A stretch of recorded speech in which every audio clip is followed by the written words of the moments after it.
उड़ीसा के पुरी में भगवान सूर्य को समर्पित ये है कोणार्क मंदिर। कोणार्क शब्द कोण और अर्क शब्दों से मिलकर बना है। कोण यानी कोना या किनारा और अर्क का अर्थ है सूर्य।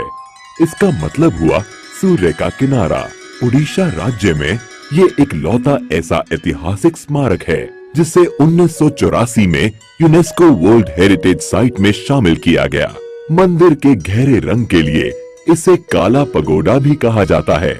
इतिहासकार मानते हैं कि ये मंदिर 750 से भी ज्यादा साल पुराना है, जिसका निर्माण 1250 ईस्वी में गंग वंश के राजा नरसिंह देव प्रथम द्वारा कराया गया था।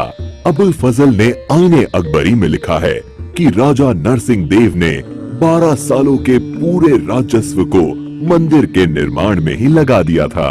इस मंदिर को पूर्व दिशा की ओर ऐसे बनाया गया है कि सूरज की पहली किरण सीधे मंदिर के प्रवेश पर ही गिरती है। कलिंग शैली में निर्मित इस मंदिर की संरचना रथ के आकार की है। इस रथ में कुल 12 जोड़ी पहिए हैं। एक पहिए का डायामीटर लगभग 3 मीटर का है। ये पहिए मंदिर के मुख्य आकर्षण का केंद्र हैं, क्योंकि ये पहिए घड़ी की तरह समय बताने का काम करते हैं। इसलिए इन पहियों को धूप घड़ी भी कहा जाता है। इन पहियों को आप इंडियन करेंसीज पर भी देख सकते हैं। इसके साथ ही इस रथ में 7 घोड़े भी हैं, जिनको सप्ताह के 7 दिनों का प्रतीक माना जाता है। प्रवेश द्वार पर एक और चीज है जो सबका ध्यान आकर्षित करती है, और वो है द्वार के दोनों तरफ बनी ये मूर्तियां। इन मूर्तियों में सिंह के नीचे हाथी है और हाथी के नीचे मानव शरीर है। इन मूर्तियों के जरिए मानव जीवन की समस्याओं को अनोखे तरीके से पेश किया गया है। यहाँ सिंह गर्व का प्रतीक है, जबकि हाथी संपत्ति का। यहाँ ये बताने की कोशिश की गई है कि गर्व और संपत्ति मानव का विनाश कर देते हैं। माना जाता है कि मंदिर का निर्माण समुद्र के किनारे किया गया था, लेकिन पिछली 8 शताब्दियों में समुद्र से इसकी दूरी बढ़ती चली गई। कहा जाता है इसके लगभग 2 किलोमीटर उत्तर में चंद्रभागा नाम की नदी भी बहा करती थी, जो अब विलुप्त हो गई है।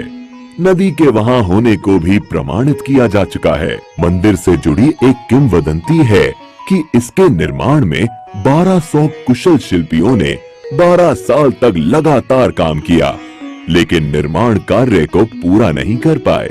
मुख्य आर्किटेक्ट बिसु मोहराना के बेटे धर्मपदा ने मंदिर के निर्माण को पूरा किया, लेकिन मंदिर के पूरा होने पर उसने चंद्रभागा नदी में कूदकर जान दे दी। कोणार्क मंदिर के बारे में एक रोचक तथ्य है कि मंदिर के पत्थरों को आपस में जोड़ने के लिए लोहे की चादरों और चुंबकों का इस्तेमाल किया गया था। साथ ही मुख्य मंदिर की चोटी में 52 टन चुंबकीय लोहे को भी लगाया गया था। इन विविध चुंबकों के अनोखे समायोजन के कारण से ही मंदिर में भगवान सूर्य की मूर्ति हवा में झूलती थी। बताया जाता है कि पुर्तगाली नाविकों ने इस चुंबक को मंदिर से निकाल लिया, क्योंकि इस चुंबक के कारण नौका चालन में कठिनाई होती थी। इस मंदिर के बारे में रविंद्रनाथ टैगोर ने कहा था, Here the language of stone surpasses the language of man। यहाँ आने के बाद ये कथन एकदम सही लगता है।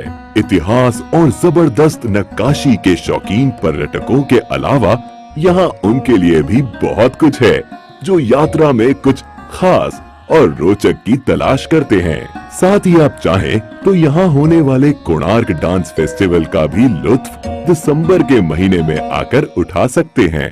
Incredible